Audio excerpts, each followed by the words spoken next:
Пайгамбарыбыз саллаллаху алейхи ва саллям имам Бухари риваят кылган хадисте айткан: "Каналлаху ва лам якун шай'ун гойруху".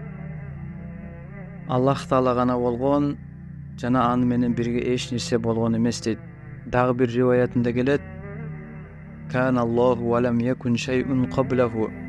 Аллах Таала гана болгон жана Аллахтан алдын башка эч нерсе болгон эмес дейт. Жана имам Ахмад риваят кылып Сайх деген хадисте келет: "Каналлаху qabla kulli shay'in". Аллах Таала бардык нерселерден алдын болгон деп Пайгамбарыбыз саллаллаху алейхи ва саллям Аллах Тааладан бизге ушундай кабарды берген. Ар бир мусулман адамдын ишеними мына ушундай болуш керек. Бул Аллах бардык нерсенин жаратуучусу.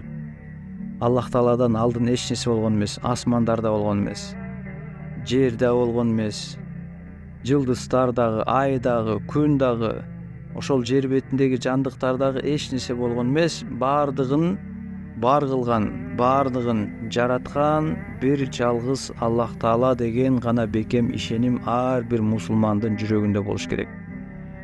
Жана ошондой ишенимди өзүнүн балдарына, неберелерине жана башка адамдарга ошол нерсени айтып түшүндүрүш керек. Жана Аллах субхана таала өзүнүн китебинде айткан: "Аллаху холику кулли шай'ин".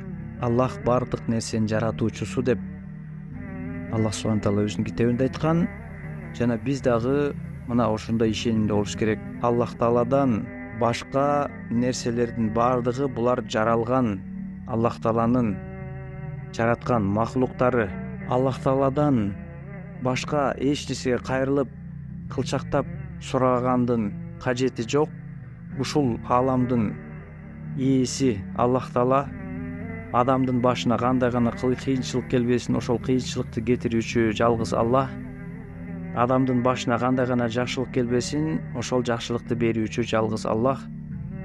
Аллах ушул ааламды башкарып турат. Пенделердин жана бардык махлуктардын ырыскысын берүүчү бир жалгыз Аллах. Ошондуктан мусулман адамдын жүрөгү Аллахтан башка эч жака кылчактабастан жалгыз Аллах Тааланы гана көздөй умтулуп, бардык нерсенин жаратуучусу Алла деп Алладан гана жардам сураш керек.